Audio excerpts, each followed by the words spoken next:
Բարև ձեզ սիրելի հայրենակիցներ և հյուրեր, ես այսօր ձեզ բոլորիդ ողջունում եմ Ազատության հրապարակում, մեզ բոլորիս այսօր միավորել է մարդկային արժանիքներից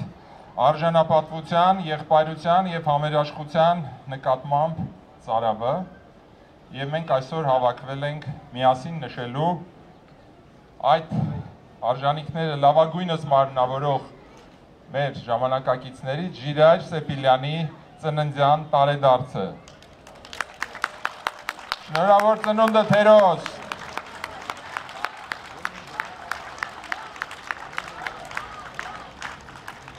Աշխարհի որևիցե երկիր կարող էր հպարտ զգալ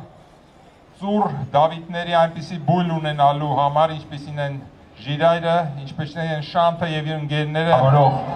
Վալոդյա Ավետիսյանը, Հայկ Յուրեղյանը, Գևորգ Սաֆարյանը։ Մենք բոլորս այսօր հավաքվելով Ժիրայրի ծնունդը նշելու, նաև չենք մոռանում մեր բոլոր քաղբանտարկյալներին։ Այսօր մենք կունենանք համերգային ծրագիր, բայց մինչև սկսել է համերգային ծրագիրը, ես ողջունի խոսքի համար ուզում եմ հրավիրել Ալեք Յանիգոմշյանին, Ասալայի մեր հայտնի մարտիկին։ Խնդրեմ։ Սիրելի հայրենակիցներ, ես ինքս որպես ծնունդով սպիրկահայ և Ժիրայր Սեփիլյան ինքը ևս ծնունդով որպես սպիրկահայ, ուզում եմ ձեզ ասել, որ չգիտեմ սպիրկահայերի համար, թե արևմտահայերի համար, այդ մանրամասնը չգիտեմ, ընդհանրապես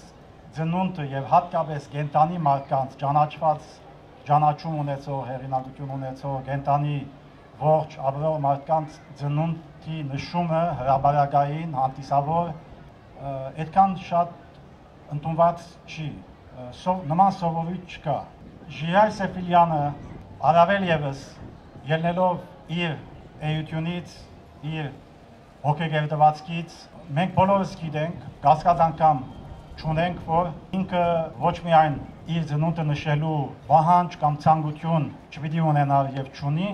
այլ նաև անհարմար պիտի զգար և ես վստահ եմ, որ ինչ-որ չափով զգում է ինքը այս պահին, որ իր ծնունդը ինքը դեռևս առույգ կենդանի, նույնքան երիտասարդ գովով, ինչպիսին եղել էր, երբ առաջին անգամ մայր հայրենիքի ոտները դրեց մինչև Արցախյան ազատամարտի հաղթական ավարտը, այդ նույն գովով, այդ նույն երիտասարդական